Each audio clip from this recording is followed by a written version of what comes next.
Well, hello, friends. I hope you're having a great day today. Welcome to Thursday's edition of Take 5. We are breaking down the message I preached Sunday that was entitled Giving Our Children Back to God. And we are striving to understand what it really means when we talk about dedicating our kids or giving them back to God. It's more than just a service or a ceremony or a tradition. We have learned that it is a lifelong responsibility that God has given us, and that He expects us to follow through on this.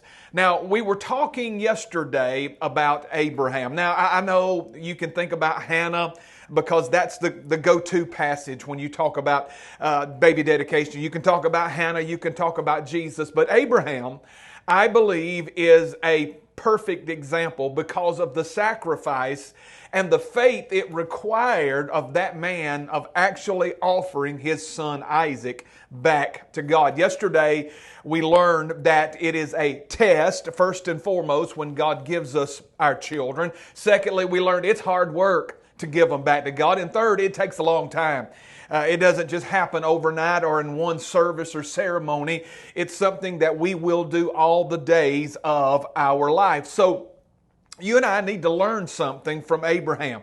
If we refuse and fail to give our children back to God, we very well could be forfeiting God's best plan and purpose for their life and ours. But when we entrust them back to God, we are aligning them for the covenant blessings of God and the purpose that He has for their life, a purpose that we don't even know about ourselves, a purpose that God has had lined up for them long before they were ever born.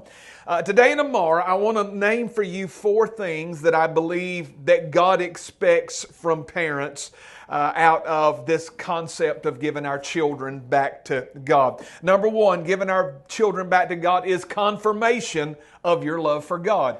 It confirms that we love Him first and foremost.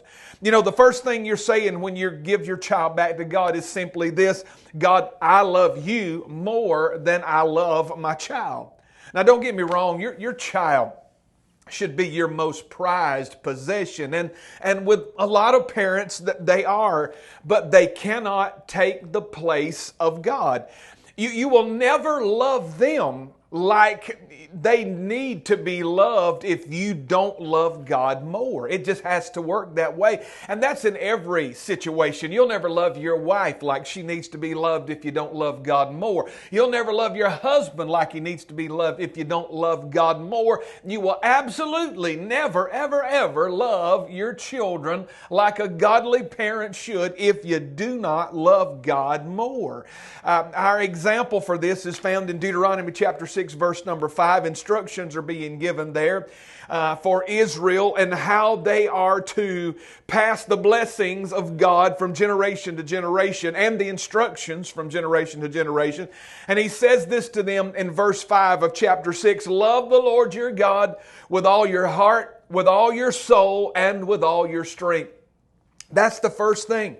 That's first and foremost. Love Him with all of your heart. Love Him with all of your soul. Love Him with all of your strength, with everything that is within you. He's got to be first.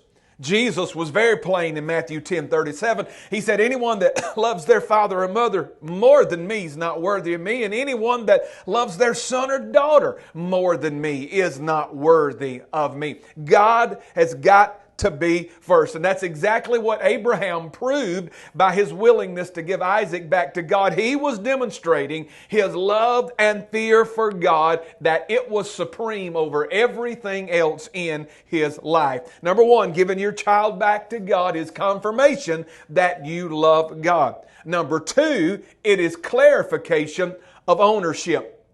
When you give your child back to God, you're declaring that this child is a gift from God and that you know he really doesn't belong to you. This child belongs to God, and you have the privilege and the responsibility to love and train this child, but he's not yours, he is God's.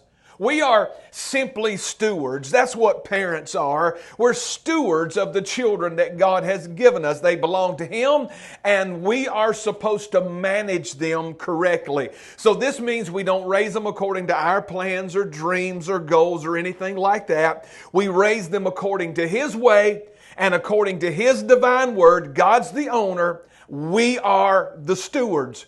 Now, Jesus taught a whole lot about stewardship in His earthly ministry, and there was one thing that remained the same in every parable that He told about stewardship, and that was this.